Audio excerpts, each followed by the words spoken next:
सावन के महीने में जरूर करें सावन सोमवार की व्रत कथा, भोलेनाथ करेंगे हर कामना पूर्ण। सावन में शिव भक्ति को सर्वश्रेष्ठ माना गया है। इस साल सावन 4 जुलाई से शुरू हो रहे हैं। सावन का पहला सोमवार 9 जुलाई को पड़ेगा। सावन के सोमवार पर जरूर करें ये व्रत कथा। सावन का पवित्र महीना 4 जुलाई से शुरू होने वाला है। सावन का पहला सोमवार 9 जुलाई को पड़ेगा। ऐसा माना गया है कि सावन के महीने में सावन सोमवार का व्रत रखकर अगर सावन सोमवार की कथा की जाए तो इससे सभी दुखों का अंत होता है और भोलेनाथ अपने भक्तों की सभी इच्छाएं पूर्ण करते हैं। तो आप भी सावन के हर सोमवार अपने मन में भोलेनाथ का नाम लेकर इस पावन कथा को जरूर करें। भगवान शिव की कृपा आप पर हमेशा बनी रहेगी। सावन सोमवार व्रत कथा। एक बार एक साहूकार भगवान भोलेनाथ का बहुत बड़ा भक्त था। उसके पास बहुत पैसा था लेकिन उसकी कोई संतान नहीं थी। वो हर रोज भोलेनाथ की पूजा अर्चना करता और शिव जी के समक्ष रोज दीपक भी जलाता। साहूकार की केवल यही इच्छा थी कि उसके घर संतान हो। साहूकार की भक्ति देखकर मां पार्वती ने भोलेनाथ को कहा, आपका ये भक्त दुखी है, आपको इसकी इच्छा पूरी करनी चाहिए। भोलेनाथ ने मां पार्वती को बताया, इसके पास पुत्र नहीं है और यही इसका दुख है। मां पार्वती के कहने पर भोलेनाथ ने मां पार्वती को बताया कि साहूकार के भाग्य में पुत्र योग नहीं है। अगर साहूकार को पुत्र का वरदान मिल भी गया तो उसका पुत्र केवल 12 वर्ष तक ही जीवित रहेगा।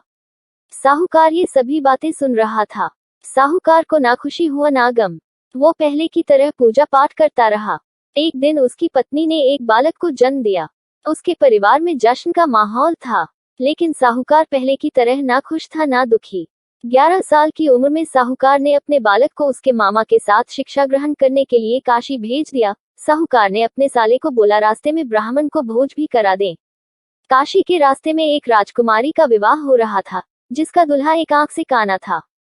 तो उसके पिता ने जब अति सुंदर साहूकार के बेटे को देखा तो उनके मन में आया कि क्यों न इसे ही घोड़ी पर बिठाकर शादी के सारे कार्य संपन्न करा लिए जाएं। जब विवाह संपन्न हो गया तो जाने से पहले साहूकार के बेटे ने राजकुमारी की चुंदरी के पल्ले पर लिखा कि तेरा विवाह तो मेरे साथ हुआ, लेकिन जिस राजकुमार के साथ भेजेंगे वह तो एक आंख का काना है। इसके बाद साहूकार का बेटा काशी पहुंच गया। राजकुमारी काने के साथ नहीं विदा हुई। एक दिन काशी में यज्ञ के दौरान भांजा बहुत देर तक बाहर नहीं आया तो मामा ने अंदर जाकर देखा तो भांजे के प्राण निकल चुके थे। मामा ने रोना पीटना मचाया। उसी वक्त वहां से शिव पार्वती जा रहे थे तो माता पार्वती ने शिवजी से पूछा, है प्रभु ये कौन रो रहा है? तभी उन्हें पता चलता है कि यह तो भोलेनाथ के आशीर्वाद से जन्मा साहूकार का पुत्र है। तब माता पार्वती ने कहा, स्वामी इसे जीवित कर दे, अन्यथा रोते रोते इसके माता पिता के प्राण निकल जाएंगे। तब भोलेनाथ ने कहा कि हे पार्वती, इसकी आयु इतनी ही थी सो वह भोग चुका है। लेकिन मां के बार बार कहने पर भोलेनाथ ने उसे जीवित कर दिया। लड़का ओम नमः शिवाय करते हुए जी उठा और मामा भांजे दोनों ने ईश्वर को धन्यवाद दिया और अपनी नगरी की ओर लौटे। रास्ते में वही नगर पड़ा और राजकुमारी ने उन्हें पहचान लिया। तब राजा ने राजकुमारी को साहूकार के बेटे के साथ बहुत सारे धन धान्य के साथ विदा किया। इसके बाद वो अपने गांव पहुंचे जहां साहूकार अपने बेटे और बहू को देखकर बहुत खुश हुआ। उसी रात साहूकार को स्वप्न में शिवजी ने दर्शन दिया और कहा कि तुम्हारे पूजन से मैं प्रसन्न हुआ।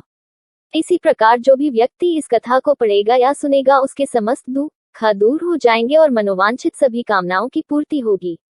आशा करती हूँ आपको यह वीडियो पसंद आई होगी। अगर आपको यह वीडियो पसंद आई हो तो हमारे चैनल को सब्सक्राइब करके बेल आइकन जरूर दबाएं। लाइक शेयर कमेंट करना ना भूलें।